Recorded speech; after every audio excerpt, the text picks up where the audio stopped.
Bismillahirrahmanirrahim. Assalamualaikum warahmatullahi wabarakatuh. Waalaikumsalam warahmatullahi wabarakatuh.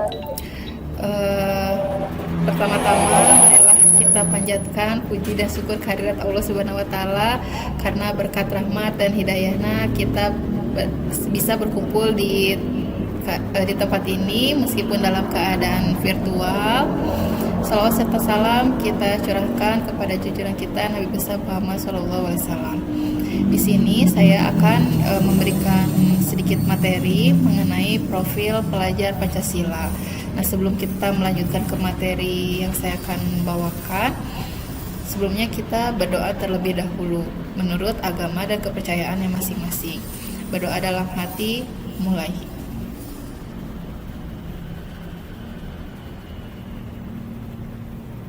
Selesai.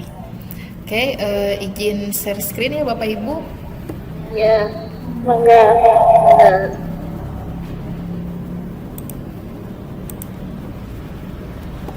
Oke.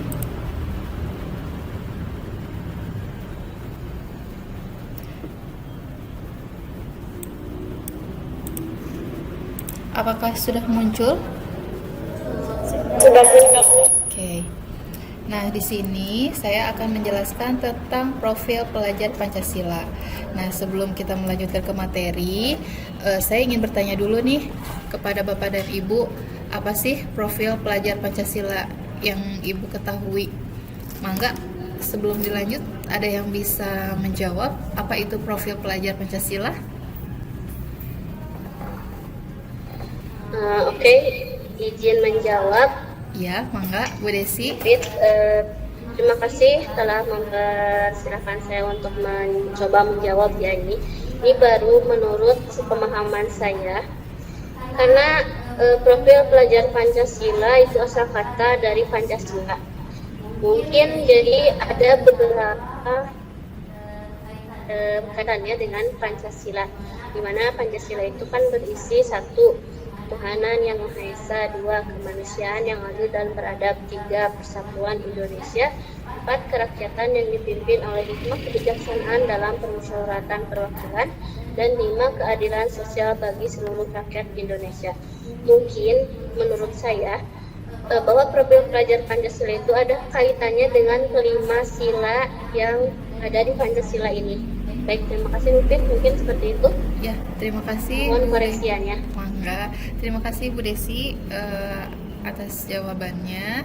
Nah, untuk mengulas tadi jawaban dari Bu Desi, saya langsung masuk ke materinya aja, yaitu profil pelajar Pancasila. Nah, di sini profil Pancasila itu adalah profil lulusan yang bertujuan untuk menunjukkan karakter dan kompetensi yang diharapkan dapat diraih dan menguatkan nilai-nilai luhur Pancasila, peserta didik, dan para pemangku kepentingan.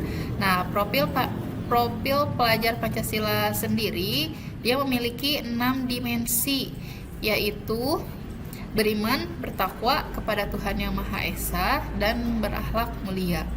Yang kedua, bergotong royong. Yang ketiga, ada kebinekaan global. Yang keempat, ada bernalar kritis. Yang kelima, ada mandiri. Yang terakhir, ada kreatif. Nah, ini adalah 6 dimensi profil pelajar Pancasila. Nah, selanjutnya kita akan ulas dari ke-6 dimensi ini, itu elemen-elemennya seperti apa. Nah, di sini elemen yang pertama itu ada beriman, bertakwa kepada Tuhan Yang Maha Esa, dan berakhlak mulia. Artinya, pelajar Indonesia yang berakhlak mulia ada pelajar yang berakhlak dalam berhubungan dengan Tuhan Yang Maha Esa, seperti memahami ajaran agama dan kepercayaan, serta menerapkan pemahaman tersebut dalam kehidupan sehari-hari. Nah, kemudian elemen dari beriman, bertakwa kepada Tuhan Yang Maha Esa, dan berakhlak mulia itu ada 5. Di antaranya ada akhlak beragama, yang kedua ada akhlak pribadi, yang ketiga ada akhlak kepada sesama, yang keempat ada berakhlak kepada alam, yang kelima ada akhlak bernegara. Kemudian ada kedua dimensi dari profil pelajar Pancasila itu ada kebinekaan global. Nah, kebinekaan global artinya pelajar Indonesia yang mempertahankan kebudayaan luhur, lokalitas, dan identitasnya, dan tetap berpikiran terbuka dalam berinteraksi dengan budaya lain, sehingga menumbuhkan rasa saling menghargai dan kemungkinan terbentuknya budaya baru yang positif dan bertentangan dengan budaya luhur bangsa. Nah, elemen dari kebinekaan global itu ada mengenal, menghargai budaya. Yang kedua ada refleksi dan tanggung jawab terhadap pengalaman kebinekaan. Yang ketiga ada kemampuan komunikasi interkultural dalam berinteraksi dengan sesama. Dimensi berikutnya ada mandiri. Maksud dari mandiri di sini adalah bahwa pelajar Indonesia merupakan pelajar yang mandiri, yaitu pelajar yang bertanggung jawab atas proses dan hasil belajarnya. Nah, elemen mandiri di sini ada dua. Yang pertama, kesadaran diri dan situasinya yang dihadapi. Yang kedua, ada regulasi diri. Kemudian, dimensi berikutnya ada bergotong royong. Maksud dari bergotong royong di sini adalah pelajar Indonesia memiliki kemampuan bergotong royong, yaitu kemampuan untuk melakukan kegiatan secara bersama-sama dengan sukarela agar kegiatan yang dikerjakan dapat berjalan dengan lancar, mudah, dan ringan. Kemudian elemen dari bergotong royong ini ada 3. Yang pertama ada kolaborasi, yang kedua ada kepedulian, yang ketiga ada berbagi.